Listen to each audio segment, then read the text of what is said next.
오늘 귀한 성일에 주를 예배하고 싶은 마음, 예배하는 동안 나에게 찾아오실 주님, 말씀하실 주님을 기대하며 이 자리에 모인 여러분 모두가 여러분의 바람대로 주님을 꼭 만나고 돌아가는 귀한 시간이 되기를 주님의 이름으로 축원을 드립니다. 두세 사람이 내 이름으로 모인 곳에는 나도 그들 중에 있다. 주님 말씀하셨어요. 하나님께 예배하러 나가는 자는 반드시 그가 계신 것과 그가 자기를 찾는 자들에게 상 주는 이십니다. 이걸 꼭 믿어야 된다라고 말씀하셨습니다. 여기 계신 것을 믿어야 된다 한다면 믿음의 눈으로 여기 계신 하나님을 바라보고 정말 전에 반복되어지는 예배가 아닌 전에 느껴보지 못했던 그 하나님으로 말미암은 그 기쁨, 은혜를 회복하는 자리가 되기를 주님의 이름으로 축원을 드립니다. 이스라엘 백성들을 구름기둥, 불기둥으로 이끌어 오시던 하나님께서 그들로 하여금 시내 광야에 텐트를 치게 하시더니 오래 머물게 하셨어요. 그러는 동안 모세를 그 근처 시내산에 오르게 하시고 십계명을 주십니다. 십계명은 여러분이 잘 아시는 것처럼 하나님의 백성들이 이 땅에서 어떻게 살아야 할지에 대한 길잡이인 것입니다. 하나님께서 자기 백성들의 모든 백성들에게 원하는 것이 두 가지가 있는데, 하나는 하나님을 사랑하며 그분과 좋은 관계를 맺는 것, 다른 한 가지는 그렇게 사람을 사랑하며 그 사람과 내 옆에 있는 사람과 좋은 관계, 아름다운 관계를 만들어 간 것이다 라고 알려주십니다. 십계명이 두 가지로 되어 있지 않습니까? 하나는 하나님을 대해서, 하나는 사람을 대해서. 하나님을 대해서는 하나님 외에는 다른 신을 만들지 말아라, 우상을 만들지 말아라, 하나님의 이름을 망령되게 일컫지 말고 안식일을 기억해서 거룩하게 지켜라. 하나님만 높여드리는 삶을 살라고 하는 말씀이죠. 사람에 대해서는 부모를 공경해라, 살인하지 말아라, 간음하지 말아라, 도적질하지 말아라, 거짓말하지 말아라, 거짓 증인이 되지 말아라, 이웃의 것을 탐내지 말아라 라고 하십니다. 너의 말과 행동을 통해서 다른 사람을 보호하고 유익하게 해주고 행복하게 해주는 삶을 살라는 말씀이 포함되어 있지요. 내가 관계됨으로 다른 사람의 기쁨이나 행복을 파괴시키지 말아야 합니다. 그렇기 때문에 성도는 내가 하고 싶은 대로가 아니라 하나님의 말씀 안에서 조심하며 삼가는 삶을 살아야 돼요. 내 마음대로 너무 자유롭게 사는 영혼은 자기는 자유로울지 모르지만 그로 인해서 누군가가 상처를 받고 파괴가 되는 분, 기쁨을 상실하게 된다는, 우리는 플러스적인 삶이에요. 더하게 해주는 삶, 기쁜 사람에게 더 기쁘게 만들어주고, 신 안에서 바로 서려고 하는 사람은 더 견고히 세워질 수 있도록 손잡아주고, 이런 사람이지 깨트려버리는 사람이 아니에요. 조각내버리는 사람이 아닙니다. 힘 빼는 사람들이 아닌 거죠. 하나님께서 이스라엘 백성들에게 십계명 조항을 하나하나 말씀해 주시고 난 이후에 그들에게 특별히 부탁한 말씀은 바로 예배에 관한 것입니다. 내 이름을 기념하라. 내 이름을 기념하라. 내 이름을 예배해라. 그 이유는 예배한다는 그 사실이 그 어떤 것보다도 중요하기 때문이고, 예배를 통해서 하나님께서 원하시는 삶으로 살아갈 수 있는, 살아낼 수 있는 힘을 공급받게 되기 때문입니다. 예배란 무엇인가? 가장 중요한 것은 예배는 하나님을 영화롭게 하는 행위입니다. 24절, 내가 내 이름을 기념하게 하는 모든 곳에 임해서 내게 임해서 복을 주리라는 말씀이 있습니다. 여기서 기념한다는 말은 기억한다, 감사하며 찬양한다는 뜻과 더불어 명예롭게 한다, 영광스럽게 한다는 의미를 가지고 있습니다. 그러므로 내 이름을 기념한다라고 하는 말은 하나님의 이름을 영화롭게 한다는 말씀입니다. 그럼 하나님을 영화롭게 한다는 것은 무엇인가? 시편 50편 23절에 감사로 제사를 드리는 자가 나를 영광스럽게 한다, 이런 말씀이 있습니다. 하나님의 백성이 그분을 영광스럽게 하는 행위를 성경은 제사다, 그것이 예배다라고 말씀합니다. 이사야 43장 7절에 보면 물론 내 이름으로 일컫는 자 곧 내가 내 영광을 위하여 창조한 자를 오게 하라, 그들을 내가 지었고 만들었느니라. 하나님께서 저와 여러분을 창조하시고 구원하신 목적이 하나님의 영광을 위함이다라고 분명하게 말씀하십니다. 이 땅에 존재하는 모든 것들이 가장 가치 있고 소중하게 여겨질 때는 자신의 기능을 다할 때, 자기 몫을 다할 때, 그 존재 목적을 잘 감당할 때인 것이죠. 자동차는 언제 의미가 있습니까? 사다 놓고 창고에 쌓아놓는 게 의미가 있는 게 아니라 잘 작동이 되어서 그것을 타고 목적하는 목적지까지 잘 갈 수 있게 해줄 때 존재 가치가 있죠. 텔레비전은 스위치를 켜고 채널을 돌렸을 때 내가 원하는 방송을 볼 수 있게 해주면 자기 몫을 다하는 것입니다. 그 누구도 텔레비전에서 맛있는 음식이 쏟아져 나오기를 그렇게 기대하지는 않습니다. 마찬가지로 성도들의 존재 목적은 하나님을 예배하는 것, 예배를 통해서 하나님의 이름을 영화롭게 하는 것, 명예롭게 해드리는 것, 이것입니다.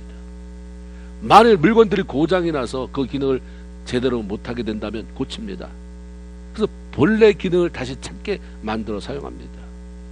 마찬가지로 구원받은 성도로서 우리의 존재 목적이나 삶의 우선순위가 하나님께 두지 못하고 하나님을 영화롭게 하지 못한다고 한다면, 예배자의 삶에서 멀어져 간다고 한다면 우리 어딘가 고장이 난 거예요. 다시 고쳐지고 회복되는 은혜가 경험되어야 하는데 그 은혜가 바로 오늘 이 시간 이 자리가 되기를 주님의 이름으로 축원을 드립니다. 하나님을 영화롭게 하는 것은 반드시 예배만은 아닐 것입니다. 얼마든지 일상적인 삶 속에서 하나님을 영화롭게 할 수 있는 그런 일들이 많이 있을 것이에요. 그러나 하나님을 찬양하며 예배하는 일에 관심이 없는 사람이 어떻게 세상 속에서 하나님의 영광을 해서 살아드릴 수 있겠는가? 앞뒤가 안 맞는 말이죠. 누군가 구원받아서 하나님의 백성이 되었다고 하는 것은 이 땅에 사는 동안 평생 동안 하나님을 예배하는 사람으로 살아가겠다고 하나님과 약속을 맺는 것입니다. 내가 예배 구원받았다고 하는 것은 오늘부터 안디옥교회 열심히 죽을 때까지 나가야 되는 거구나가 아니라 하나님 앞에 평생도록 예배하는 자로 살아야 되겠다, 그렇게 하겠습니다라고 하는 계약을 맺은 거다 이 말이죠. 시편 50편 5절에 보면 이르시되 나의 성도들을 내 앞에 모으라. 곧 제사로 나와 언약한 자들이다. 성도란 뭐냐?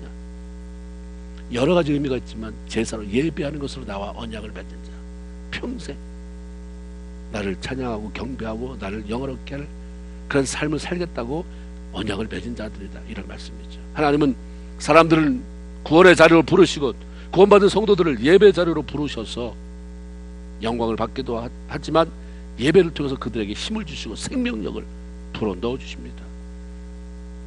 성도의 삶 가운데 예배가 끊어지는 것은 곧 영적인 죽음을 의미하는 거죠.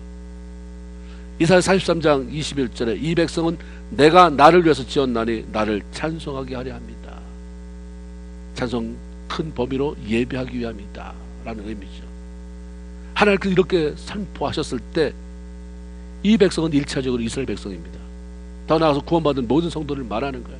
그러면 하나님께서 이 백성을 왜 지었느냐, 이스라엘 백성을 왜 지었느냐, 내가 너를 왜 구원했느냐, 찬송하게 하려고, 예배하게 하려고다, 이렇게 선포했다고 한다면 이 말을 들은 이스라엘 백성들이 하나님을 찬양하며 경배하는 일에 최선을 다해야 하는 것은 너무나도 당연한 거예요. 아, 하나님 그러시군요. 맞습니다. 그럼 그렇게 하겠습니다. 이래야 되죠. 그 외에 다른 게 없죠. 하나님 나를 지으셨지만 50년만 참아주세요. 30년만 참아주세요. 1, 2년만 참아주세요. 이런 말을 할 그런 게 안 되는 거예요. 그런데 하나님의 고민은 선택받고 구원받은 이스라엘 백성들이 그렇게 선포하는데도 그 말을 대놓고 정면에서 무시하는 것입니다. 예배에 무관심해요. 너무 등한시 여긴다는 거예요. 이사야 43장 21절에 나를 위해서 지었다, 나 찬송을 부르게 하려고 널 지은 거다, 네가 존재하는 거다, 이렇게 말했는데 안 되니까 22절 23절 이어서 이렇게 말합니다. 그러나 야곱아 너는 나를 부르지도 않는구나. 이스라엘아 너는 나를 괴롭게 여겼으며, 예배하는 게 괴로워. 난 이렇게 꼬박꼬박 교회 나가려고 예수 믿은 거 아닌데, 간간히 내가 필요하면 가끔인데 너는 나를 괴롭게 여겼으며 내 번제양을 내게로 가져오지 아니하고 내 제물로 나를 공경하지 아니하였느니라. 하나님이 우리를 기뻐하는 일도 성경에 기록되어 있고 어느 때 실망하고 정말 한숨 꺼지라 내시는지 보시고 그 다 기록해 놓으시고, 이런 말씀이 간간히 섞여 있는 것도 우리가 들어야 되죠. 예배자로서의 사명을 망각하고 살아갈 때 이스라엘 백성들은 늘 삶의 방향을 잃어버렸어요. 자기는 잘 산다고 갔는데 단시간에 그랬죠. 하나님의 고삐를 풀어놓은 것만큼 매는 줄 만큼 자기 마음대로 가는데 어느 선까지 가니까 내 한계인 5m 끝나니까 더 가려도 팽팽하게 이게 잡아당겨서 더 이상 못 가게 되는, 이거 아닌가? 와보면 너무 많이 왔어요. 시간을 잃어버립니다. 지금 잘 모르잖아요. 음식을 잘못 먹으면, 케미컬이 너무 많이 들어가는 것을 먹으면, 오늘 먹었는데 내일 바로 증상이 나타나면 그건 행운이에요. 안 나타나는 거죠. 근데 이게 20대에 그렇게 아무렇게나 생활했고 아무렇게나 음식을 먹고 아무 약이나 막 먹었는데 이게 30년 지나서 40년 50년 지나면 도대체 이게 뭐냐, 나 건강식품만 먹는데, 그때가 증상이 나타나는 거죠. 하나님 예배 안 했는데 그 당시에 당장에 뭔 의미가 특별하게 나타나지 않아요. 지나다 보니까 삶의 방향이 턱 비뚤어져요. 원치 않는 고통을 겪습니다. 하나님의 백성들이 승리하는 삶을 사는 비결은 하나님을 만나는 예배의 감격이 살아날 때, 그때부터 시작이 되는 것입니다. 이스라엘 백성들이 패배자가 되고 포로자가 되었을 때를 보면 그들이 하나님을 예배하는 일에 실패했을 때입니다. 반대로 이스라엘 백성들이 형통하며 전성기를 누리게 된 때는 예배가 회복되어져서 살아남으로 하나님의 영광을 받으셨던 때입니다. 이스라엘 역사의 최전성기는 다윗 때였습니다. 가장 넓은 영토를 확보했고 막강한 실력을 갖추어서 비록 작은 나라였지만 감히 주변 국가들이 넘볼 생각을 하지 못하도록 하나님이 번성케 하셨어요. 그런데 놀라운 것은 바로 이 다윗의 때에 예배가 놀랍게 회복이 되었고 사람들이 예배의 감격을 맛보게 됐다고 하는 사실입니다. 여러분이 잘 아는 히스기야 왕 아실 겁니다. 왕이 되었는데 너무 심란한 거예요. 솔로몬처럼 다윗이 왕을 잘해서 그걸 넘겨줬으면, 아버지가 준 그 혜택이 너무 많으면 너무 감사하게 잘할 텐데 왕이 돼서 돼보니까 심란해요. 나라가 엉망진창이 됐어요. 도대체 이 나라의 위상이 왜 이렇게 떨어졌는가? 하나님의 백성이 왜 이렇게 돼버렸는가? 왜 이렇게 백성들이 고통 가운데 신음하게 됐는가? 왕이 되자마자 그것부터 살피기 시작했습니다. 그래서 그가 찾아낸 게 뭐냐면 예배를 무시했기 때문이다 라는 사실을 정확하게 진단합니다. 그래서 제일 먼저 한 게 우상을 몰아낸 거죠. 예배를 회복시킨 거예요. 한나라를 통치해가는 왕이었음에도 불구하고 자기 나라가 힘들고 어려울 때 비극적인 상황에 처하게 된 이유를 정치 문제에서 찾지 않았어요. 군사적인 이유에서 찾지 않았어요. 부정부패에서 찾은 게 아니라 하나님과의 관계에서 찾았습니다. 우리 민족은 어떤 왕이 잘했다고 번성했을 때가 없었다. 하나님과의 관계가 잘 됐을 때 번성했는데, 그럼 뭐가 문제가 있지 않느냐? 하나님과의 관계에서 뭐가 뒤틀렸느냐? 우리가 하나님이 원치 않는 일을 하고 있느냐? 하나님 하라고 하는 일을 하지 않고 있느냐? 점검해 봤어요. 그래서 역대하 29장 6절로 8절까지 히스기야가 쓴 거예요. 우리 조상들이 범죄하여 우리 하나님 여호와 보시기에 악을 행하여 하나님을 버리고 그 얼굴을 돌려 하나님의 성소를 등지고, 예배드리러 왔던 사람이 등진 거예요. 얼굴을 돌려버린 거예요. 무슨 절기 때마다 마지막에 갔을 수도 있겠죠. 근데 마음이 떠나버렸어요. 낭실문을 닫으며 등불을 끄고 성소에서 분향하지 않으며 이스라엘 하나님 여호와께 번제를 드리지 아니하므로 여호와께서 유다와 예루살렘에 진노하시고 내버려 두사, 보호 속에 사는데 이렇게 내버려 두는 거예요. 네 맘대로 한번 해봐라 하니까 두려움과 놀람이 이 땅에 넘치게 됐고 비웃음거리가 되게 하신 것을 너희가 똑똑히 보는 바라. 히스기야가 진단해낸 거예요. 하나님 보호했을 때 작은 나라에서 얼마나 당당했느냐, 애쓰지 않았는데도 하나님이 우리에게 주신 것이 얼마나 많았느냐.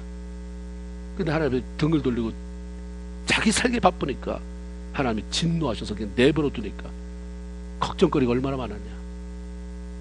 안 일어날 것 같은데 이런 사건 저런 사건 일어나서 얼마나 나를 놀래게 했느냐. 결국 비웃음거리가 되지 않느냐. 성도를 등졌다, 분향하지 않았다, 번제를 드리지 않았다는 말들은 모두가 예배와 관계된 용어들입니다. 한마디로 예배를 소홀히 하고 예배를 잃어버렸기 때문에 하나님께서 진노하셨고, 그 결과 하나님께 버림을 당하여 많은 백성들이 공격해온 적들의 칼에 죽거나 사로잡혀가 버렸고 이웃 나라의 비웃음거리, 수치거리가 되고 말았다고 하는 거죠. 그러므로 도탄에 빠져 기울어가는 나라를 바로 세우고 고통 속에 신음하는 백성들을 살려낼 수 있는 길은 예배 회복이다. 군사력을 막강하게 한다, 외부로부터 돈을 빌려온다, 허리띠를 메고 열심히 일한다, 이게 아니라 하나님과의 관계를 해야 된다. 일단 뚫린 구멍을 막아야 모아지는 거잖아요. 자기는 뭣도 모르고 그냥 열심히만 살면 되는 줄 아는데 열심히 땀 흘려서 산 게 다 길에 뿌려집니다. 나도 모르는 구멍에 다 새나가 버리고 맙니다. 우리에게 너무 큰 구멍이 있다. 이 구멍 하나 앞에 예배하는 것 우리가 바로 잡자. 그래서 나를 회복하기 시작을 합니다. 믿음의 사람들은 모두가 다 예배가 얼마나 소중한지를 알았던 사람입니다. 예배에 목숨을 걸었어요. 무려 4차례에 걸쳐서 영국 총리를 지낸 영국의 유명한 정치가 윌리엄 그랜드 스턴이라는 사람은 나에게 있어서 하나님 앞에 예배하는 자리는 대영국 제국 수상 자리보다 더 귀하다, 이런 고백을 했습니다. 수상 자리 명예롭고 참 좋지만 하나님 앞에 예배드릴 자리보다 더 할 수 있겠느냐. 예배를 통해 하나님을 만나고 그분의 영광을 맛본 사람 모두가 다 한결같이 이런 고백을 합니다. 그 예배에 목숨을 거는 거예요. 소중히 여기죠.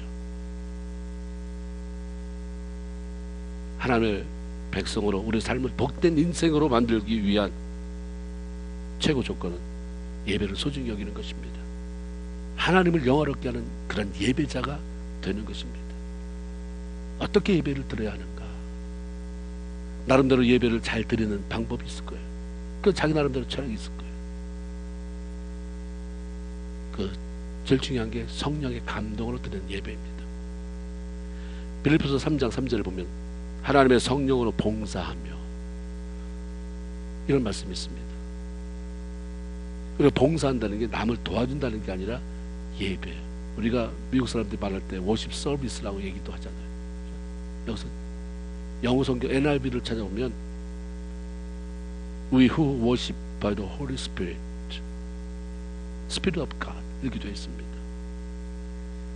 우리가 하나님의 성령으로 봉사한다, 성령 안에서 예배한다, 그런 말씀이죠. 이 말은 무슨 말이냐면 가장 귀한 예배는 성령이 우리 마음을 충동시켜서 예배하고 싶은 마음이 생기고 하나님을 갈망하도록 만들어 예배 자리에 있게 하는 그런 예배. 어떻습니까? 오늘 아침에 빨리 교회 가고 싶은 충동이 생깁니까? 빨리 가야 되는데, 늦으면 안 되는데, 오늘 좀 일찍 가서 기도하면서 준비해야 될 텐데, 이런 성령의 충동이 생깁니까? 성령 안에서 봉사하며, 성령 안에서 예배하며, 이 말은 더 나가면 성령의 충동이 있는 예배. 나는 충동해주는 예배. 이러면 예배는 성공적이 되는 거예요. 누가 설교를 하든, 이 상황이 어떤 자리에서 예배를 하든 상관없이 우리는 다 이걸 잃어버려요.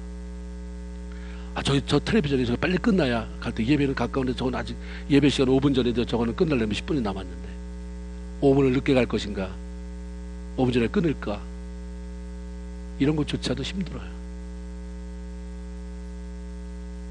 우리는 예배가 우리 퇴색된 세대에 살아가고 있잖아요. 구약성경 내내 이스라엘 백성들에게 말씀한 것 중에 하나가 예배 회복, 예배 잘 드려라. 내가 누구냐?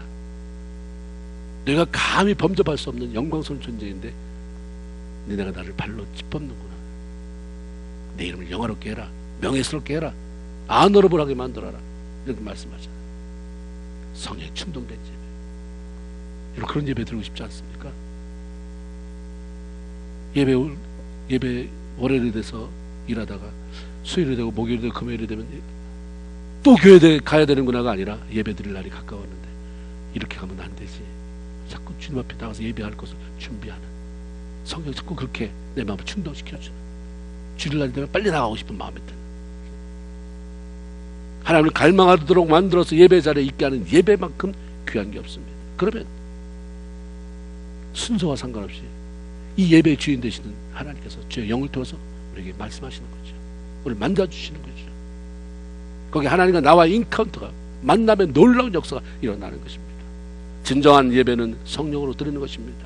성령의 마음을 움직이는 그 감동이 크면 클수록 하나님에 대해 더 많이 의식하게 되고 사람을 별로 의식하지 않아요. 예배하러 왔는데 사람 때문에 막 거슬려가지고 예배 못 드리고 가는 사람 있습니까? 예배를 못 드린 게 아니라 안 드린 거예요. 그건 하나님의 죄예요. 명목은 하나님 앞에 예배하러 왔다고 하면서 사람들 때문에 시달려가지고, 성령이 감동하면 감동할수록, 성령이 내 마음을 충동할수록 사람은 별로 의식이 안 되는 거예요.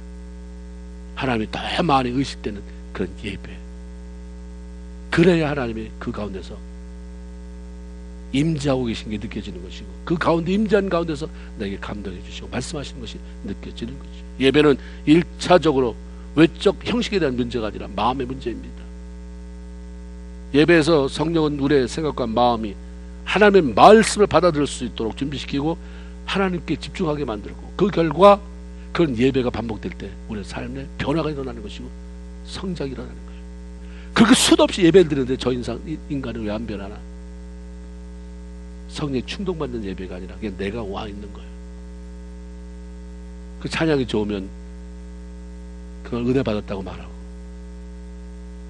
내 마음에 들면 은혜 받았다고 말하고, 내 마음에 안 들면 화가 나고, 그거 상관없이 성령의 역사하심을 알면 상황이 어떻든 찬양을 잘하든 못하든, 잘하면 좋지만 찬양 못하더라도, 말씀이 좋으면 좋지만 내게 안 들리더라도 하나님에 대한 갈망이 있어서 그 하나님이 나에게 말씀하시는 것이 들려지고 느껴지고 이런 것들이 반복될 때 우리가 안전할 수가 없는 거예요. 말이 안 변할 수 없는 거고 행동이 변하지 않을 수가 없는 것입니다. 그 변화되는 사람을 하나님이 사용해야죠. 사용하려다 보니까 하나님이 후원자가 되어 주시는 것입니다. 예배는 하나님께 영광을 돌리기 위한 것이고, 따라서 하나님이 기뻐하시는 예배를 위해서라면 사람의 반응을 두려워할 필요 없습니다. 하나님을 영화롭게 하는 것은 그분을 기쁘시게 하는 것입니다. 하나님만 영광 받으시는 예배, 그러니까 예배자가 되겠다라고 하는 그런 마음을 가지고 예배가 나를 살립니다. 그 예배에 오는 것이 기쁨이 되어지고, 예배 때마다 들려주시는 성령의 음성 때문에 내 생각이 바뀌어지고 삶이 바뀌어지는 그 성장에 가는 그 놀라운 은혜를 경험하는 저와 여러분 모두가 되기를 주님의 이름으로 축원을 드립니다. 특별히 예배는 하나님 한 분만 바라보는, 하나님 한 분만 영광 받으시는 예배가 되어야 됩니다. 24절에 보면 내게 토단을 쌓고, 흙으로 만든 단이에요. 너무 화려하게 하지 않아도 된다. 흙으로 단을 만들어라. 내가 만약에 흙이 아니고 돌로 싼다고 하면 그냥 돌 주워다가 해라. 너무 거기 정 갖다가 끌 갖다가 여기 두드리고 저기 두드려서 매끈하게 만들려고 애쓰지 말아라. 다시 말하면 예배 때 하나님 있는 그대로 하나님이 나타나야지, 내가 너무 뭘 꾸미느라고. 어떤 사람이 강대상을 해놓으면 그분은 예배를 못 드려요. 내가 하는 강대상이 거기 오늘 누가 잘 닦아놨나, 내가 도네이션 했던 화분이 피아노가 저 자리에 잘 있나, 자꾸 뭘 정으로 쪼아. 그래서 자꾸 하나님이 나타나야 되는데 내가 나타나는 거야. 내가 갖다 놓은 거 어디다 치웠는지 화가 나요. 내가 갖다 놓은 거 왜 사용 안 하는지 화가 나요. 자꾸 내가 정으로. 너 들어가지 마라. 너무 정을 많이 쪼으면 하나님은 사라져요. 너무 뭘 발라대지 말아라. 그걸 하지 말라는 게 아니라 그러면 잊어버려요. 있는 그대로 하나님만 나타나게 해야 되는데, 여러분이 뭘 했으면 잊어버리세요. 자꾸 거기 신경 써가지고 그것 때문에 사람 미워하고, 이건 자꾸 정을 쫓는 거예요. 토단을 쌓아라. 돌로 재단을 쌓으려고 다듬은 돌로 하지 말아라. 너무 정으로 쪼아대면 그게 부정하다. 지금 이렇게 말씀합니다. 예배로 같은 목적을 가지고 온다 할지라도 아무리 많은 사람이 와도 영광 받으실 분은 하나님 한 분 외에는 없습니다.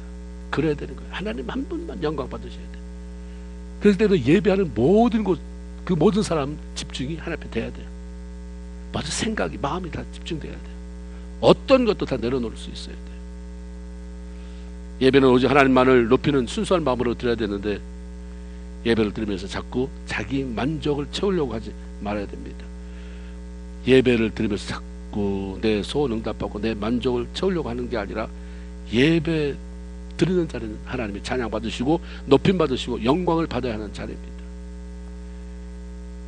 참 중요한 것은 하나님을 영화롭게 했느냐예요. 오늘 참 설교가 좋았다. 오늘 설교가 찬양이 참 좋았다. 아무개 집사가 옷을 오늘따라 깔끔하게 잘 입고 왔다.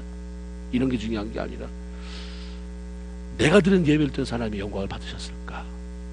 하나님 높임을 받으셨을까? 기뻐하셨을까? 여기 하나님이 나와 1대1로 앉아 계시는데 예배 드릴 때 그분의 표정은 어땠을까? 그래서 하나님을 신경 쓰는, 하나님이 기뻐하시는 예배에 대한 초점을 맞추는 것, 이건 하나님이 원하신다고 하는 사실입니다. 하나님은 온전히 영광스러운 예배를 드릴 때, 하나님을 높여드리는 예배 드릴 때 우리 마음에 큰 기쁨, 소망이 생겨나게 하시고, 예배를 제대로 드렸더니 하나님께서 어떻게 우리 삶을 놀라운 것들로 채워주시는지를 보게 만드는 분이에요. 그래서 내가 한 것은 그냥 예배를 잘 드렸더니 모르겠어요 왜 나한테 이런 축복이 오는지. 나는 그냥 한 게 하나님만이 영광 받으시기 갈망하고, 오늘도 내가 예배를 드렸는데 다시 이 주일 예배를 드리려면 일주일이 와야 되기 때문에 오늘 내가 놓칠 수 없어서 하나님 앞에 예배하고 하나님 앞에 초점 맞추고 하나님 사랑한다고 고백하고, 내 예배를 통해서 하나님이 좀 명예로워졌으면 좋겠습니다 라고 그렇게 예배를 계속 드리고, 그렇게 1년 드리고 2년 드렸는데 하나님이 내 삶을 이렇게 하셨어. 그 놀라운 은혜와 축복이 여러분에게 있기를 주님의 이름으로 축원을 드립니다. 예배할 때 하나님이 이런 말씀하세요. 24절에 내게 토단을 쌓고 그 위에 내 양과 소로 내 번제와 화목제를 드리라. 제물을 드리며 예배해라 라는 말씀이죠. 제물이 없는 제사는 없다. 제물은 하나님께서 베풀어 주신 은혜에 감사하는 표현이기 때문입니다. 그래서 시편 50편 23절에 보면 감사로 제사를 드리는 자가 나를 영화롭게 하나니, 감사로 제사를 드리기 때문에 그 제단 위에 감사의 마음을 놓든지 감사의 표현을 해라. 그래서 출애굽기 23장 15절에 빈손으로 내 손에 내 앞에 보이지 말라 이렇게 말씀도 하십니다. 우리가 늘 본받고 싶은 사람, 종교적인 사람이 아니에요. 이 사람은 왕이었습니다. 위대한 정치가였고 군인이었습니다. 싸우면 이기는 사람이었어요. 다윗은 역대상 16장 29절에서 이렇게 말합니다. 여호와 이름에 합당한 영광을 그에게 돌릴지어다. 자기 삶의 경험을 통해서 얘기하는 거예요. 이 사람 제사장도 안 해요. 오늘은 목사도 선교사도 안 해요. 하나님을 뜨겁게 사랑했던 사람, 그 남보다 많은 하나님의 축복을 받았던 사람이 그렇게 얘기해요. 여호와의 이름에 합당한 영광을 그에게 돌릴지어다. 제물을 들고 그 앞에 들어갈지어다. 아름답고 거룩한 것으로 여호와를 경배할지어다. 여러분이 하나님을 어떻게 생각하느냐에 따라서 그 하나님이 수준이 달라지잖아요. 내가 작은 존경을 하면 그건 높아지시는 거고, 내가 별거 아닌 것처럼 대우라면 그건 별거 아닌 것처럼 내 안에서 일할 수밖에 없는 것입니다. 그 이름은 존귀한 이름, 말로 다 할 수 있는 이름, 그 이름에 합당한 영광을 돌리라라고 말씀합니다. 어떤 하나님을 섬기는 데 있어서 최선을 다하십니까? 너무 귀한데 내가 가지고 있는 것으로 내 말로도 표현하기 너무 부족해서 하나님의 최선을 하나님 죄송해요. 드리면서도 헌신하면서도 하나님 죄송해요. 더 많이 드리고 더 많이 베풀며 살릴 수 있도록, 하나님 더 높여드릴 수 있도록 나의 모든 영적인 내면이, 내 모든 외적인 형편이 그렇게 자라게 하옵소서, 또 나아지게 하옵소서. 이게 우리 기도 제목이 되어야 할 것입니다. 편안함을 위해서가 아니에요. 하나님을 존귀케, 하나님 이름에 합당한 그런 영광을 돌리기 위해서 하나님 앞에 기도하고, 그리고 어제보다 나아진 오늘, 그래서 오늘 주신 것 감사하고, 오늘 나아질 내일을 기대하면서 또 하나님 더 우리를 성장시키며 또다시 하나님 앞에 하나님 감사합니다 하면서 하나님 앞에 영광 돌릴 수 있을 때에 하나님 우리 마음속에 놀랍게 역사하시는 걸 경험하게 되는 거죠. 제물 가운데 가장 귀한 것은 구원받은 자신을 하나님 앞에 산 제물로 올려놓는 것입니다. 그래서 로마서 12장 1절에서 사도 바울은 그러므로 형제들아 내가 하나님의 모든 자비하심으로 너희를 권하노니 너희 몸을 하나님이 기뻐하시는 산 제물로 드려라. 이것이 너희가 드릴 영적 예배다라고 말씀합니다. 제물이 된다고 하는 것은 죽어진다는 것입니다. 죽어진 자는 더 이상 자신을 주장할 수 없고 고집을 부리며 시끄럽게 떠들어댈 수도 없습니다. 자기 자신을 하나님 앞에 산제물로 드러났다고 한다면 그후부터는 나는 죽었으므로 나를 제물로 받으신 하나님의 주장대로 살아갈 뿐인 것입니다. 그래서 디모데후서 2장 15절에 사도 바울이 이렇게 말합니다. 자신을 하나님 앞에 드리기로 힘쓰라. 헌금 얼마 하는 거 그것도 중요하지만 너 자신을 드리기를 힘써라. 오늘 예배에 여러분의 헌금과 함께 물질과 더불어서 여러분 자신을 올려놓으셨습니까? 내가 제물에 대해서 매번 드리는 거죠. 한 덜 죽었습니다. 더 죽이게 해서 더 많이 죽게 해주세요. 특별히 하나님은 예배자에게 놀라운 약속을 하셨어요. 24절에 내가 내 이름을 기념하게 하는 모든 곳에서 내게 임하여 복을 주리라. 예배하는 곳 사람이 임하신다는 거예요. 예배하는 목적으로 모인 곳에는 반드시 하나님이 이 자리에 계세요. 우리가 보이지 않을 뿐이지 이 자리에 거룩한 영으로 여기 계시는 분입니다. 이것처럼 영광스러운 게 어디 있어요? 우리에게 하나님이 이 자리에 계신다. 특별히 임하셔서 하시는 일에 복을 주신다. 말라기서에는 하나님께서 당시 예배를 잃어버린 이스라엘 백성들을 책망하시는 말씀과 예배를 회복하게 될 때 주어질 놀라운 복들에 대한 이야기를 써 놓으셨어요. 말라기 1장 16절에 내 이름을 멸시하는 제사장들아 나 만군의 여호와가 너에게 이르기를 아들은 그 아버지 종은 그 주인을 공경하는데 내가 너희 아버지냐 아버지 아니냐 근데 너희가 나를 공경함이 어디 있느냐 내가 너희 주인인데 나를 두려움이 어디 있느냐 이렇게 말씀하세요. 내가 맨날 날 주님 주님 부르는데 공경도 받지 못하는 주인이 어디 있냐 나를 아버지 부르는데 공경도 받지 못하는 아버지가 어디 있냐 너 나 공경하냐 맨날 아버지 아버지 이 말씀 하나님 아버지 공경하느냐 주여 주여 하는데 공경하느냐 하나님은 예배를 하나님을 공경하는 것으로 보셨는데 이스라엘 백성들은 하나님을 공경하는 예배를 버렸다. 관심이 없다. 이렇게 책망하십니다. 우리 예배에 관심이 없을 때 하나님은 나를 공경하지 않는다라고 말씀하시는 거예요. 그런데 말라기 3장 16절에는 이런 말씀하세요. 그러나 여호와를 경외하는 자와 그 이름을 존중히 여기는 자를 위하여 여호와 앞에 있는 기념책에 기록한다. 하나님을 경외하며 그 이름을 존중히 여기는 예배자들을 하나님은 기념책에 그걸 기념하기 위해서 기념하는 것은 가끔 보잖아요. 이거 기념사진인데 이거 결혼식 사진인데 이거 결혼 몇 주년 사진인데 파보도 놨다가도 어느 때가 되면 보게 되잖아. 그러면 추억을 하게 되죠. 저를 기념하기 위해서 예배하는 하나님을 경외하는 자의 이름을 적어놓는다고 말해요. 보면서 어떤 마음을 가질까? 예배하기 정말 예배하는 자 정말 나를 그렇게 공경하고 사랑하는 자인데 뭐하고 지내나 저거 뭘 나한테 구하나 하나님이 그렇게 신경 쓰지 않으시겠습니까? 더 나아가서 말라기 4장 2절에 내 이름을 경외하는 너희에게는 의로운 해가 떠올라서 치료하는 광선을 발하시니 너희가 나가서 외양간에서 나는 송아지처럼 기뻐하리라. 하나님의 치료하는 광선을 레이저빔같이 발휘한다 이 말이에요. 근데 아무에게나 아니다. 우리 그것만 딱 잘라서 하나님 여호와를 경외하는 너에겐 치료하는 광선을 바란다고 하셨으니 나에게 치료하는 광선 발아주셔서 고쳐주세요 말하지만 그 앞에 뭐가 있냐 이 말이에요. 하나님을 경외하는 사람들에게 진심으로 하나님을 예배하는 자에게 치료하는 광선을 보내줘서 회복의 은총을 누리게 한다라고 말씀하고 계신 것입니다. 주일에 교회에 왔다고 예배 드렸다고 생각하지 말아야 되죠. 내가 얼마나 하나님을 기쁘시게 해드리는 예배자인가를 돌아봐야 합니다. 예배는 그냥 푹 빠져 있어야 되지 너무 여러분이 시간을 다 계획해가지고 오지 마세요. 앞뒤 잘라버리고 내가 설교 듣는 거 우리는 설교 듣는 거의 비중이 굉장히 커요. 설교만 잘 듣고 가면 된다. 예배는 전체가 다 예배예요. 앞에서 내 마음을 준비하는 것부터 시작해서 다 준비 안 해요. 진정한 예배자가 되도록 우리가 힘써야 돼요.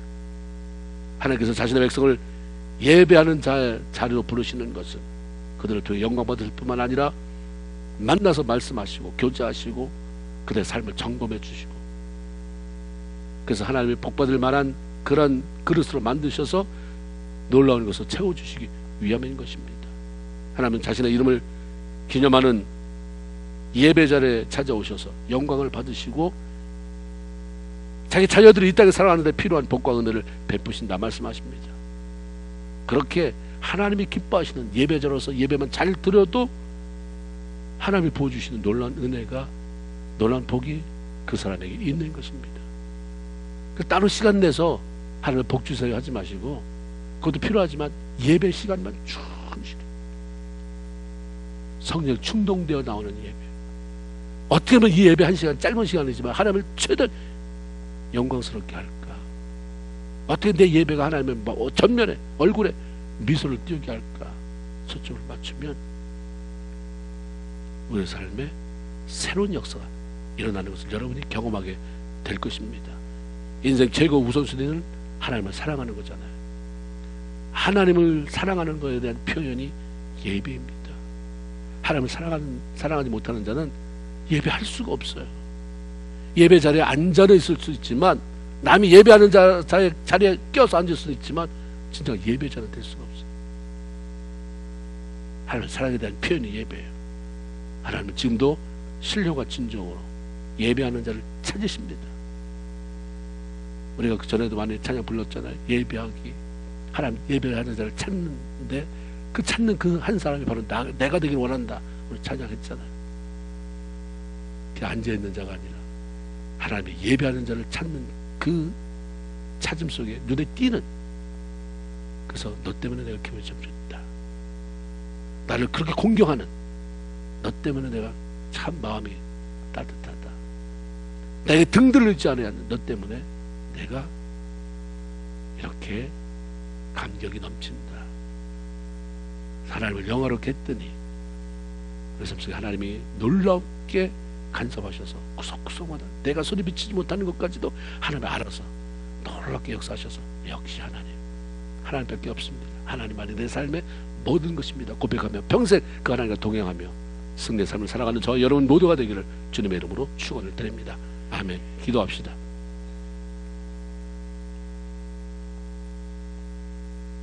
우리 잠깐 기도